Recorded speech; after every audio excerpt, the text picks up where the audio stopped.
Hi friends, hope you are fine. Today we are going to start a video lecture on DNA, that is deoxyribose nucleic acid. DNA की अगर हम बात करेंगे, what's DNA? It's a macromolecule. It's a gained molecule that carries the genetic information from generation to generation. अगर हम DNA की बात करेंगे तो DNA जो है वो एक मैक्रोमोलिक्यूल है। डीएनए डीऑक्सीराइबोस न्यूक्लिक एसिड जो है जिसको हम स्टडी करने जा रहे हैं, it is nothing but it's a macro molecule.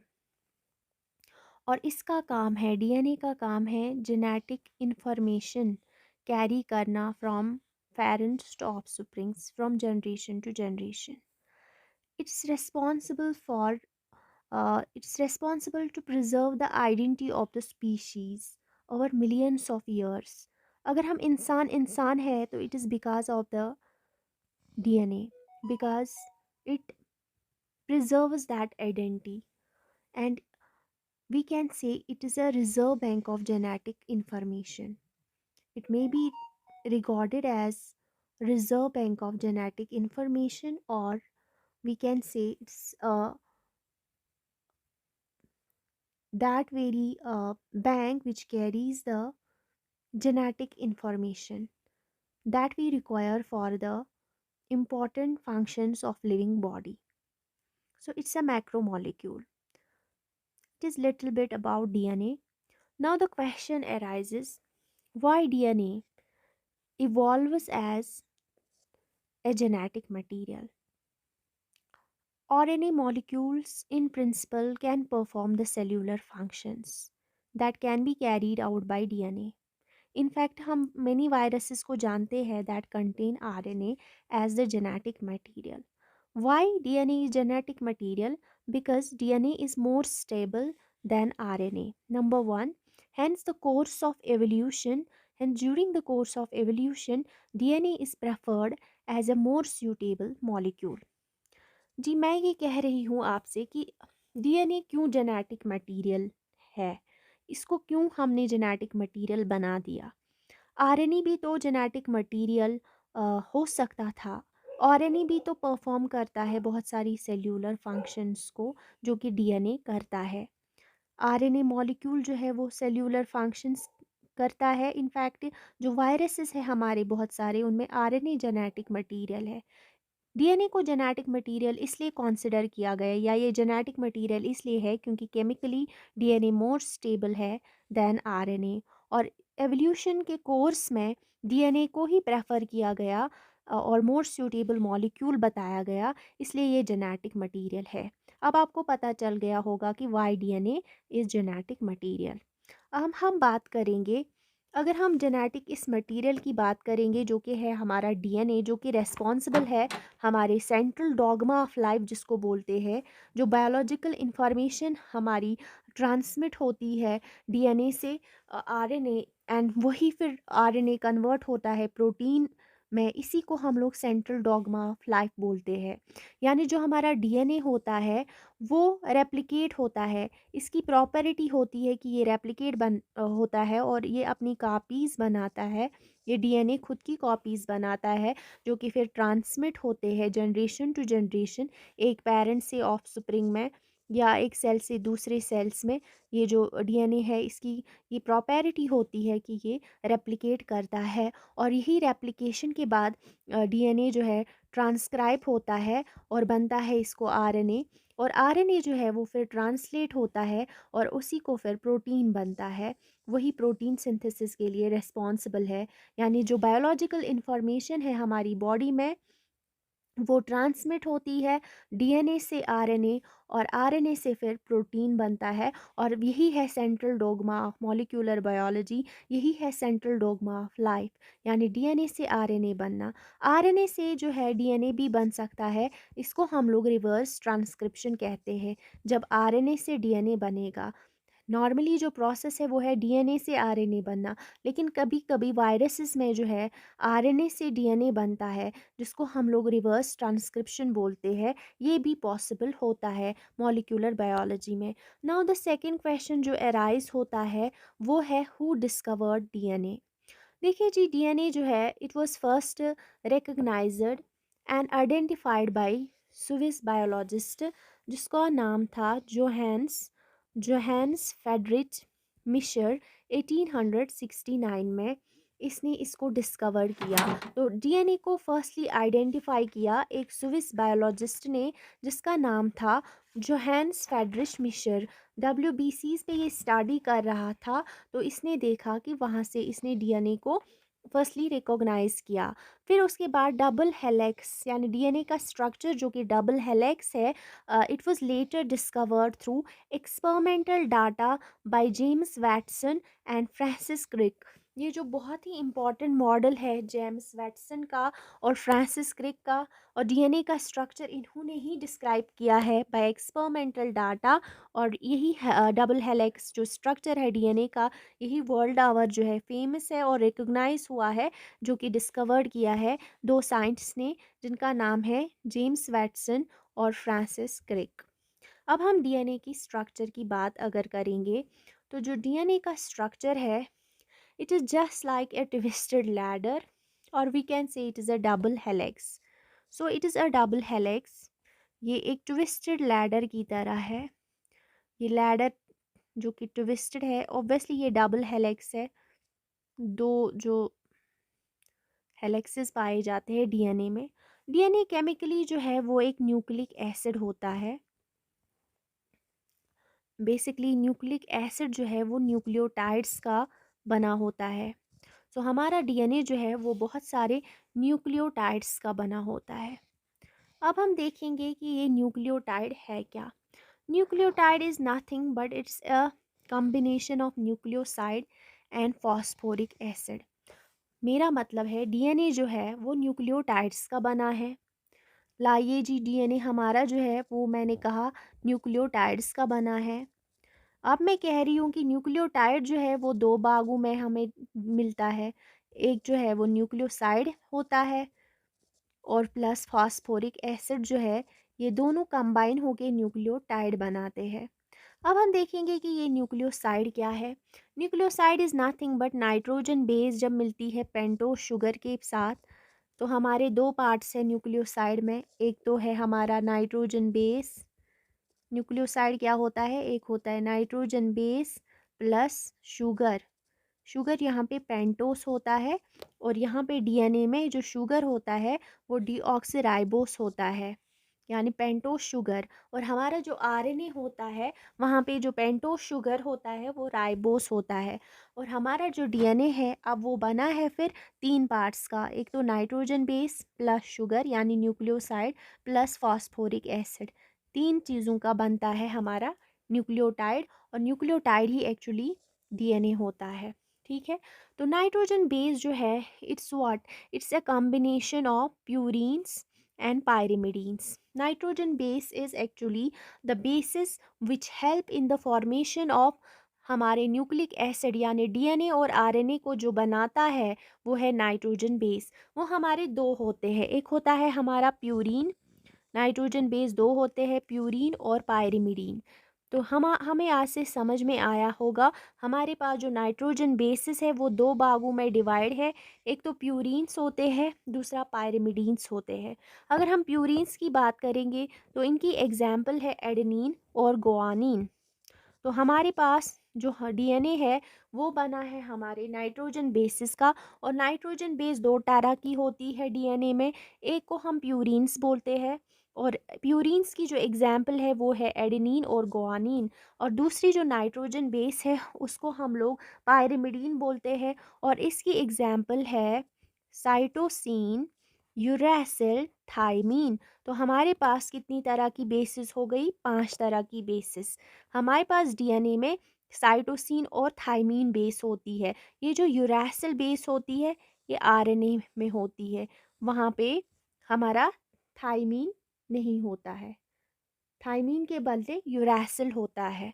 तो हमारे पास जो नाइट्रोजन बेसिस है डीएनए में वो हमारे पास 4 होती है, एडेनिन, गुआनिन, साइटोसिन और थाइमीन। ठीक है जी। अब प्यूरीन्स जो है कभी-कभार भूल जाता है नाइट्रोजन बेस, प्यूरीन नहीं पता चलता, तो इसके लिए मैंने निमोनिक लाया है। निमोनिक हम याद रखेंगे इस कलर से। प्यूरीन्स को हम लोग रिमेंबर करेंगे pure as gold. Pure as gold मतलब P for purine, A for adenine, G for guanine. So pure as gold जो है वो निमोनिक है प्यूरिन्स को रिमेंबर करने के लिए। अब जो पायरिमिडीन्स है वो रिमेंबर हो सकते हैं हम cut the pie. Cut the pie जो है वो हमारा निमोनिक रहेगा पायरिमिडीन, यानी साइटोसिन, यूरैसिल और थाइमीन को रिमेंबर करना है तो हमें कट द पाई पायरिमिडीन याद रखना होगा। कट द पाई पायरिमिडीन्स को याद रखने के लिए। पायरिमिडीन्स कौन कौन से हैं? साइटोसिन, यूरैसिल और थाइमीन। अगर हम प्यूरीन्स की बात करेंगे, यहाँ पे प्यूरीन्स जो है यानी एडेनिन एंड गुआनिन जो है, मैं फिगर में भी दिखाऊंगी, ये 6 मेंबर्ड और 5 मेंबर्ड रिंग्स होती है। जो हमारे पास प्यूरिन्स होती है इनमें जो रिंग्स होती है ये 6 मेंबर्ड और 5 मेंबर्ड रिंग्स होती है। लेकिन पायरिमिडीन्स यानी साइटोसिन यानी यूरैसिल और थाइमीन 6 मेंबर्ड ही एक ही रिंग होती है और वो 6 मेंबर्ड रिंग होती है। उसके बाद हम लोग शुगर की बात करेंगे। शुगर जो है वो हमारा पेंटोस होता है यानी डीऑक्सीराइबोस होता है। सेकेंड कार्बन पे यहाँ पे OH होना चाहिए, वो रिमूव हुआ है, इसीलिए डीऑक्सी राइबोस शुगर हमारे डीएनए में प्रेजेंट होता है। 1 2 3 4, this one is 4 and this one is 5, 5 carbons होते हैं और यहाँ पे ऑक्सीजन निकला है, इसलिए डीऑक्सीराइबोस हमारा जो शुगर होता है डीएनए में वो डीऑक्सीराइबोस होता है। अगर हम आरएनए में शुगर की बात करेंगे तो आरएनए में जो शुगर होता है वो राइबोस होता है, वो डीऑक्सीराइबोस नहीं बल्कि राइबोस होता है। इतना तो समझे हम, यहाँ तक तो क्लियर हो गया कि डीएनए का स्ट्रक्चर क्या है। एक ट्विस्टेड लैडर की तरह है, यानी डबल हेलिक्स है। डीएनए बना है केमिकली न्यूक्लिक एसिड्स का। न्यूक्लिक एसिड क्या होता है? न्यूक्लियोटाइड है। न्यूक्लियोटाइड जो है वो खुद बना है न्यूक्लियोसाइड प्लस फॉस्फोरिक एसिड का।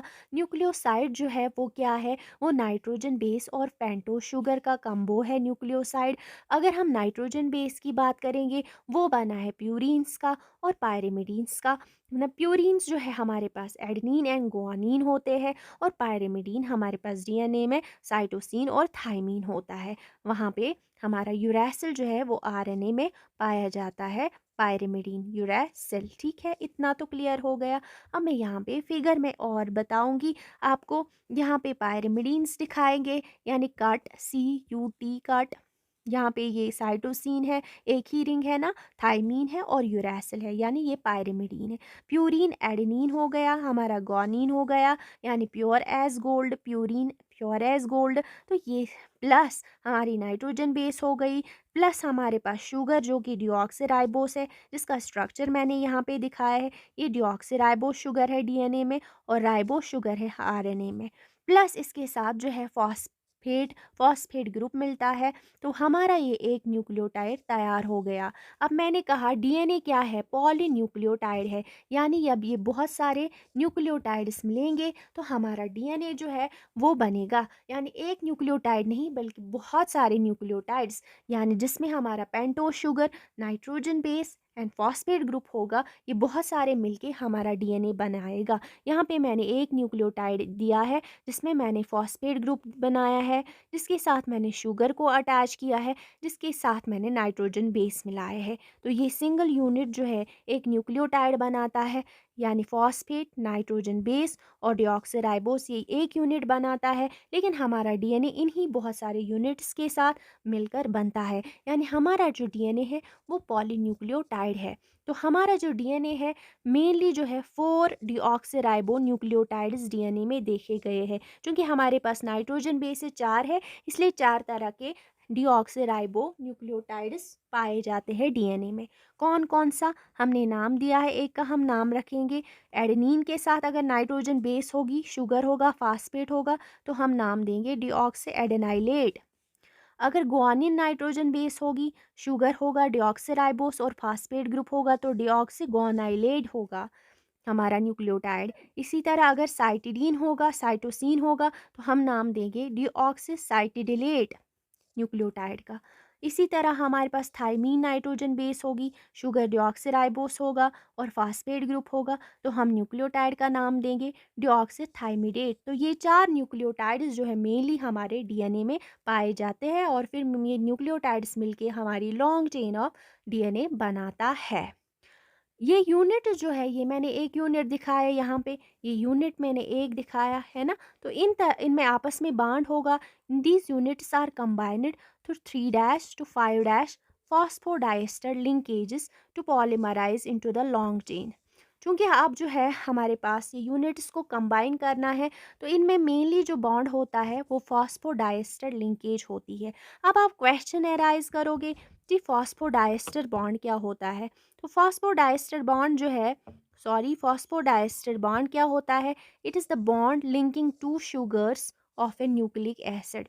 मेनली हमें शुगर बैकबोन ही पाई जाती है, हमारी नाइट्रोजन बेस हमेशा साइड्स में रहती है, तो हमें फॉस्फोडाइस्टर लिंकेज ही प्रेजेंट होती है जो कि एक कोवेलेंट बॉन्ड होता है between two sugars of nucleic acid. वो मैं आपको यहाँ पे फिगर के माध्यम से बताऊंगी।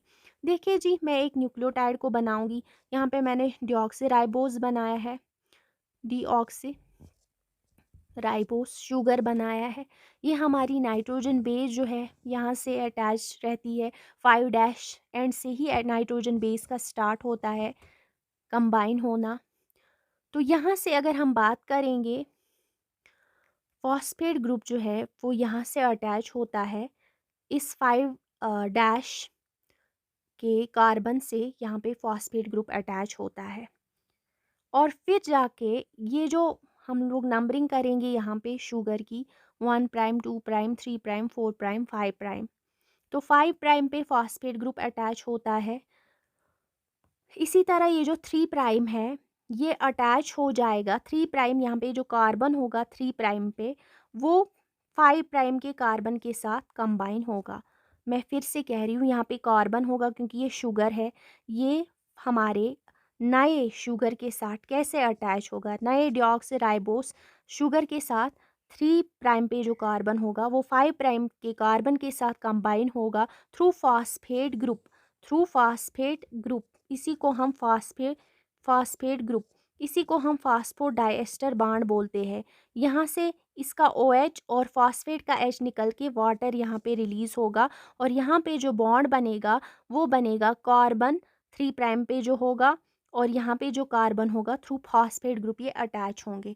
यहाँ पे मैंने दिखाया है बॉन्ड, देखो यहाँ पे कार्बन जो है वो 3' पे होगा, वो 5' के कार्बन के साथ कंबाइन होगा थ्रू दिस फॉस्फेट लिंकेज। इसी को हम फॉस्फो डाइएसिटर बॉन्ड बोलते हैं, यानी दो शुगर्स के बीच में फॉस्फेट ग्रुप की लिंकेज है। इसी को हम फॉस्फोडाइएस्टर बॉन्ड बोलते हैं और ये बॉन्ड जो है ये कोवैलेंट बॉन्ड होता है और ये बहुत ही स्ट्रॉन्ग बॉन्ड होता है और यही बैकबोन बनाता है हमारे डीएनए का। और यहाँ पे जो कार्बन फर्स्ट है, फर्स्ट प्राइम पे यहाँ से अटैच होती हमारी नाइट्रोजन बेसिस, चाहे वो एडेनिन है, साइटोसिन है, गुआनिन है या थाइमीन है। तो ये हमारी एक लॉन्ग चेन बनती है, ठीक है। 3' हाइड्रोक्सिल, ये मैंने यहाँ पे लिखा है, 3' hydroxyl of one sugar is combined to 5' hydroxyl of another sugar through phosphate group. वही है ना, क्योंकि यहाँ पे जो है हाइड्रोक्सिल के साथ ही कंबाइन होता है ना। यहाँ पे भी हाइड्रोक्साइल जो है वो 3' का हाइड्रोक्सिल जो है वो फास्फेट के OH के साथ लिंक होगा। यहाँ पे भी हाइड्रोक्सिल ग्रुप जो है 5' पे वो कंबाइन होगा यहाँ के फास्फेट ग्रुप के साथ और इस तरह से शुगर्स में फॉस्फोडाइस्टर बॉन्ड होगा। अब हम बात करेंगे पोलैरिटी ऑफ डीएनए मॉलिक्यूल की। जो ये बेस सीक्वेंस है हमारी एडेनिन गुआनिन, हमेशा ये ऐड होती है 5' एंड से टू 3' एंड, यानी जहाँ से 5' एंड होगा ना कार्बन का, 5 डैश एंड होगा, 5 प्राइम जो होगा, वहाँ से ही हमारी नाइट्रोजन बेस जो है इसकी सीक्वेंस स्टार्ट होती है और एंड होती है, ये ख़त्म हो जाती है इनकी सीक्वेंस टू 3 डैश एंड, और इसकी को हम पोलैरिटी ऑफ डीएनए बोलते हैं। अब हमारा स्ट्रक्चर जो है वो कुछ इस तरह से बनेगा, ये फॉस्फेट है और ये हमारा शुगर है, और शुगर मॉलिक्यूल जो है दूसरे शुगर मॉलिक्यूल के साथ थ्रू फॉस्फेट लिंकेज होगी इनमें, जिसको हमने फॉस्फो डाइस्टर बॉन्ड कहा, और यहाँ से एक और कोवेलेंट बॉन्ड होगा, नाइट्रोजन बेस यहाँ पे अटैच होगी, और इसी को हम लोग जो है Watson Crick model of double helical structure of DNA बोलेंगे, जिसको हम लोग अगले लेक्चर में डिस्कस करेंगे। Hope you like this lecture. If you have any query related to this lecture, kindly feel free to comment. Thank you so very much.